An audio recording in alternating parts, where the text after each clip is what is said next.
ഇന്ന് നമ്മൾ മാളിൽ പോയിട്ടാകുമ്പം ഒരു ഡ്രൈ ഫ്രൂട്ട്സിൻ്റെ ഒരു പാക്കറ്റ് കണ്ടു. ഇവിടെ അധികവും എല്ലാ ഫ്രൂട്ട്സും ട്രൈ ചെയ്തിട്ടാണ് വിൽക്കുന്നത്. അപ്പോൾ എല്ലാവരും അത് വാങ്ങുന്നുണ്ട്. അപ്പോൾ നമ്മൾ ജസ്റ്റ് ഒരു പാക്കറ്റിൽ നിന്ന് എടുത്ത് ട്രൈ ചെയ്യാൻ നോക്കി.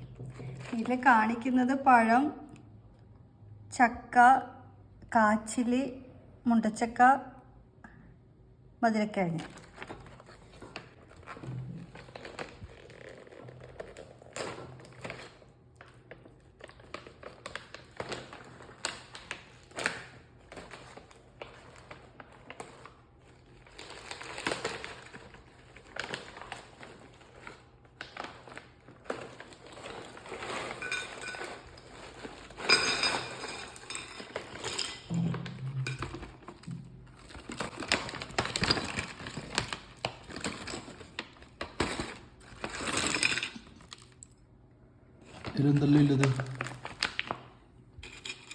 ചക്കയുണ്ട്,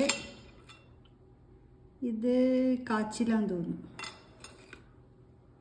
പിന്നെ മുണ്ടച്ചക്കയുണ്ട്, പഴമുണ്ട്, പിന്നെ ഇത് മധുരക്കിഴങ്ങാന്ന് തോന്നുന്നു. എന്തോ ഉണക്കിയതല്ലേ? എല്ലാം ഉണക്കിയത്. ടേസ്റ്റ് നോക്ക്.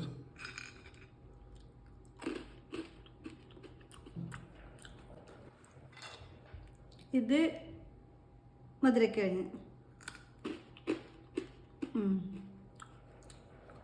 വറുത്തതാ ജസ്റ്റ് ഉണക്കിയതാ? ഉണക്കിയതാന്ന് തോന്നുന്നു.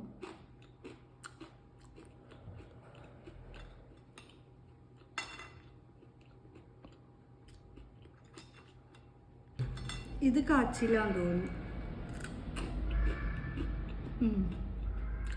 വലിയ ടേസ്റ്റ് ഒന്നുമില്ല. സാധാ ഒരു അടുത്ത ചക്ക നോക്കാം.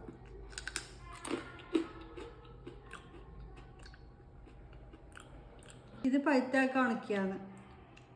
പഴുത്തേക്ക നിന്ന് അത്ര ടേസ്റ്റ് ഇല്ല, എന്നാലും പിക്കാം. ഇത് ചെറുപഴം, അത് നോർമൽ വലിയ ടേസ്റ്റിൽ വ്യത്യാസമൊന്നുമില്ല, ഒരേപോലെ തന്നെ. ഇത് മുണ്ടച്ചക്ക. ഇനി മുണ്ടച്ചക്ക ഒന്ന് നോക്കാം.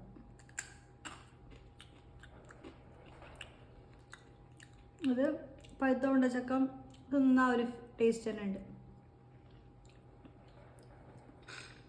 കഴിഞ്ഞു. അപ്പം എല്ലാം ടേസ്റ്റ് നോക്കിയിട്ട് ഇവിടെ എല്ലാം എല്ലാ പച്ചക്കറിയും ഉണക്കിയിട്ട് തന്നെ ഇങ്ങനെ കൊടുക്കുന്നുണ്ട്. നമ്മൾ ഇതുവരെ വാങ്ങിയിട്ട്, അപ്പോൾ ഇന്നിപ്പോൾ എല്ലാവരും വാങ്ങുന്ന കാണുമ്പോൾ ജസ്റ്റ് ഒന്ന് വാങ്ങി നോക്കിയാണ്. ടേസ്റ്റ് ഉണ്ടെങ്കിൽ നമുക്ക് പിന്നെയും വാങ്ങാമല്ലോ പറ്റും. ഇവിടെ ബേക്കറി കിട്ടുന്ന കുറച്ച് കുറവാണ്. നമ്മളെ നാട്ടിൽ കിട്ടുന്ന മിച്ചറും കാര്യങ്ങളൊന്നുമില്ല. അധികം ആൾ സ്നാക്സ് ആയിട്ട് കഴിക്കുന്നത് ഇങ്ങനത്തേതാണ്.